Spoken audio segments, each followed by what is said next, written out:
Les symptômes sont bien présents, mais la consultation n'est pas terminée, effectivement. Là, je vous ai mis, c'est comme le petit lapin, ils sortent tous avec ses copains. Et c'est là où ça devient difficile. C'est ce qu'on disait tout à l'heure. Ça sort jamais seul. Un TDA, il sort jamais seul. Voilà. Il sort toujours avec quelqu'un. C'est comme le comportement tyrannique. euh, il est toujours avec quelqu'un, là. Il sort jamais tout seul. Il sort jamais du chapeau tout seul. Pas comme le lapin, quoi, hein. Alors, c'est là que ça va être important.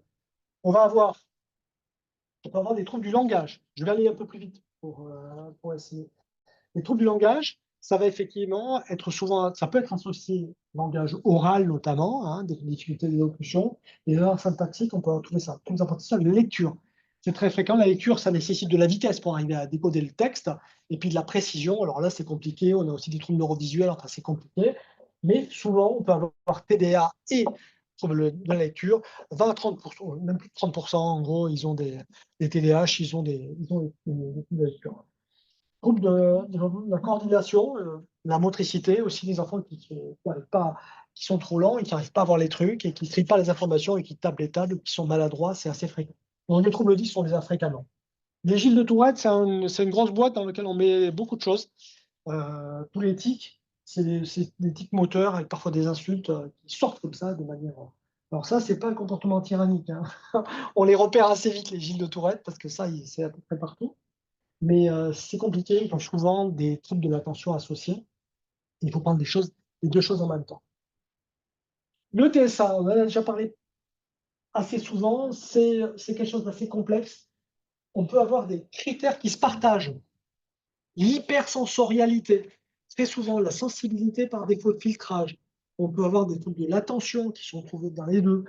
C'est pas qu'ils regardent pas dans les yeux, c'est qu'ils regardent ailleurs, quoi, hein. Donc, effectivement, ils ont parfois des difficultés. Ils sont lents aussi au niveau, ils peuvent avoir des comportements particuliers. Donc, méfiance dans les symptômes. On a tendance, les tests aujourd'hui, l'ADI et la DOS, qui sont des tests dont on va interroger les parents sur et on va examiner l'enfance par rapport à ses attitudes. Parfois, moi, je trouve aujourd'hui surcote un peu les TSA. En tout cas, repère les symptômes, mais ne repère pas les comorbidités. Et parfois, on se fait avoir. On fait un diagnostic de TSA et puis derrière, en fait, on a un TDAH qui est dessous. Et souvent, quand on prend en charge un TDAH, eh bien, les symptômes particuliers dans la communication, ben, finalement, elles s'améliorent. L'enfant est capable de développer sa communication. Et surtout, quand les enfants n'ont pas été traités jeunes, ils peuvent avoir vraiment eu des difficultés d'interaction sociale. Et puis, au fur et à mesure, ben, ils s'éloignent des neurotypiques et puis ils deviennent pour devenir très, très atypiques. Donc, le TSA, faut le chercher, il peut être associé au TDAH. Le trouble opposition à la provocation dans Astérix et Obélix, vous connaissez tous. On les retrouve aussi dans les troubles du comportement tyrannique. C'est pareil, ce sont des formes un peu explosives avec une provocation systématique qui va s'appuyer sur les parents. Et là, c'est fatigant, ça, hein. Troubles des conduites, c'est l'évolution naturelle. Ils vont avoir une intolérance à la frustration. Ils ont tendance à passer systématiquement. Ils ne se mettent pas de limites. Ils vont voler le truc, ils vont faire du vol, ils vont consommer, ils vont aller faire des choses qui ne sont pas autorisées quand ils sont petits. Puis, alors, plus ça monte, plus ça devient un trouble des conduites. Et après, ça devient très, très, très, très ennuyeux. On a beaucoup de. Moi, j'ai travaillé dans un centre pour délinquants pendant 4 ans. Je m'occupais des adolescents délinquants de 16 à 18. Quand on reprenait les dossiers, à 90%, quand on reprenait l'historique, ils avaient un passif de TND et souvent de TDAH. Et ils étaient tous avec des comportements de troubles des conduites. Alors, il y avait des facteurs environnementaux, certains. Vous prenez un gamin TND, vous le mettez aux Aubiers, là, à Bordeaux, là, euh, bien au bon endroit, avec un TDAH bien cogné, en général, ça finit pas très bien. Ça, c'est sûr, il y a poulet. Troubles des conduites, comportements antisociaux. Donc ça, c'est effectivement les troubles externalisés. On va retrouver le comportement tyrannique. Même si le trouble comportement tyrannique, ça n'a même pas été évoqué en termes d'entité, on le dit, hein. Le comportement tyrannique, et pourtant Nathalie Franck était là, hein, mais on pouvait pas le faire rentrer dans le tableau puisqu'il n'est pas défini. Il n'est pas défini au terme de la classification internationale des maladies ou du DSM-5. On n'a pas défini ce comportement, hein. Et donc, on ne l'a pas rentré dedans, mais on en a parlé. Voilà. Il va dans le sachet avec les top. il va dans, le sachet, dans la boîte des tops et du trouble opposition et des dysrégulations émotionnelles, des tops et des troubles de conduite. On le met là-dedans. Voilà. Même si c'est pas, on sait que c'est pas la même chose, mais en tout cas, on sait que grâce aux parents aujourd'hui, ça évoluera peut-être. Peut-être que dans le DSM-6, on aura une identification chez l'enfant d'un trouble du comportement tyrannique qui sera mentionné. En tout cas, c'est des choses qui, j'espère, vont évoluer. Comportement à risque, il faut aller chercher aussi chez les gamins quand ils ont des troubles de l'attention, en particulier chez l'adolescent. Il faut aller chercher de la consommation d'alcool, comportement à risque, etc. Donc, on peut avoir beaucoup de choses. Fumer du cannabis, ça, c'est pas terrible pour l'attention. Hein. Je suis pas là, quoi. Donc, ils n'ont pas forcément, et ça peut être associé. Ça, c'est un facteur de risque. On a des comportements à risque des grossesses précoces. Des comportements inadaptés liés à l'impulsivité. Aussi, les filles ne font pas attention, hop, elles ont envie, et puis voilà, 9 mois plus tard, ploum. Et après, c'est compliqué, ça peut arriver, hein, c'est souvent des faits. Usage excessif des jeux vidéo, hein, ça va dans les deux sens. Hein, quand ils ne dorment pas, un gamin qui ne dort pas, qui joue jusqu'à 3 heures du mat, il va avoir derrière, il n'aura pas assez dormi, il aura des difficultés attentionnelles, mais un gamin qui a des troubles de l'attention, il va être attiré par les jeux vidéo. Troubles anxieux, ça aussi. On est toujours dans le diagnostic de comorbidité par rapport à ça. Il faut les chercher. Les troubles anxieux, les troubles d'anxiété généralisés, ça donne de l'agitation. Hein. On peut se faire piéger également par les troubles anxieux. On ne les repère pas suffisamment.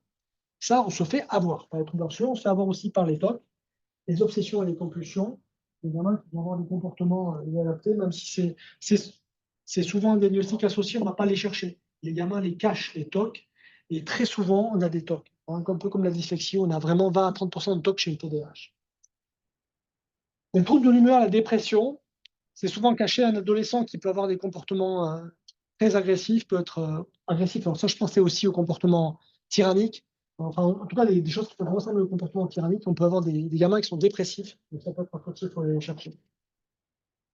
Trouble descriptif avec dysrégulation émotionnelle. Alors là, c'est un truc un peu particulier où il y a beaucoup de choses. On sait que c'est des problèmes de filtrage émotionnel, gestion émotionnelle. C'est encore pas très bien défini cette histoire. On ne sait pas encore comment le positionner. Peut-être qu'on mettra l'évolution d'un comportement tyrannique un peu là-dedans. On ne sait pas encore comment le mettre. En tout cas, c'est des problèmes de gestion de freinage émotionnel. Trouble bipolaire, c'est pas très fréquent chez l'enfant et l'adolescent, mais il y a des formes qui commencent. On sait qu'il y a des facteurs de risque de bipolarité quand on a du TDAH. On sait qu'il y a des liens. Voilà, on sait qu'il y a des liens avec le TMD.